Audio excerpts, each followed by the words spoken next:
Okay, so early on, I mean way early, like Bible times, before any of the big celebrities like Moses or David or Abraham came along, not quite, quote, in the beginning, but then not too long after that either.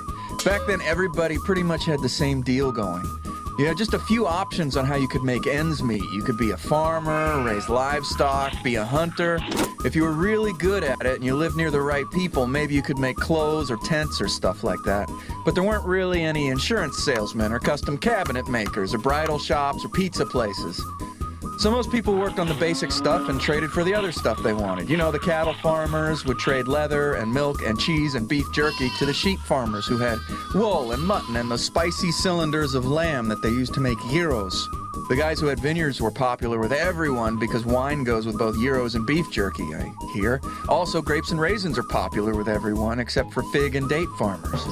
Anyway, it was hard to make change for a cow unless you happened to have the right size sheep. And if you didn't, well, things got pretty bad for the sheep. So one day this exotic caravan rolls through town and they have all this interesting stuff like spices and baubles and trinkets and things like that.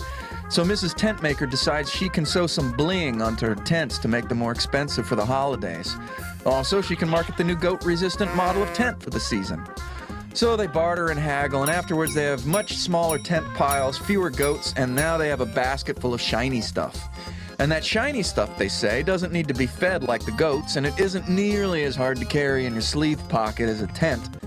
Say, Mrs. Tentmaker, why don't you hang some of these shiny things on your collar so Mrs. Ahmed can see them? And so instantly jewelry and currency were invented by the tent makers. Now, the Ahmeds were always self-conscious about their struggling and isolated fig and date plantation when they compared themselves to the relative wealth of the tent makers. So they started decorating their residences unnecessarily, and this led to the Great Goat and Bauble War of 1754 BC. And so by the time of the Bible celebrities, those trinkets and baubles had eventually turned into gold and silver currency. Bartering was still done with sheep and goats and cows, as well as wine and grapes.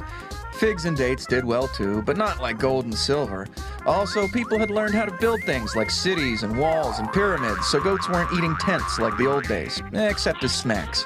Time passed, pants were invented, followed by pockets, which proved good for carrying currency, though not so good for carrying raisins or goats or tents.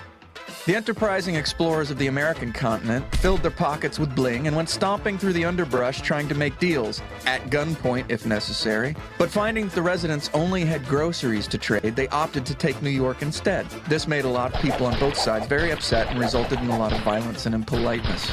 So to keep things civil, everyone agreed that money should be made of paper. The guy who kept all the gold and issued all the paper is a guy named Midas. He starved to death under mysterious circumstances, and the investigation continues. We still use that paper today, although we paint it different colors just to keep the middle-aged folks nervous about the economy. Then about 60 years ago, a teenager named Johnny Visa took his girlfriend out for a burger and fries kind of date, realizing all too late that he had left his wampum and his other dungarees. They used words like wampum and dungarees back then. But anyway, since he knew the burger shop owner, he offered his driver's license as collateral until he could come back discreetly with a goat, some paper money. And that's when he got the idea to start using a card for credit to cut down on how much paper he needed to carry in his trouser pockets. Filthy rich from the idea, he later married that girl, Susie MasterCard, but they split up a few years later over charge disputes. Then in 2001, we entered the future. A computer named HAL took over all the financial credit card systems, starting with Y2K.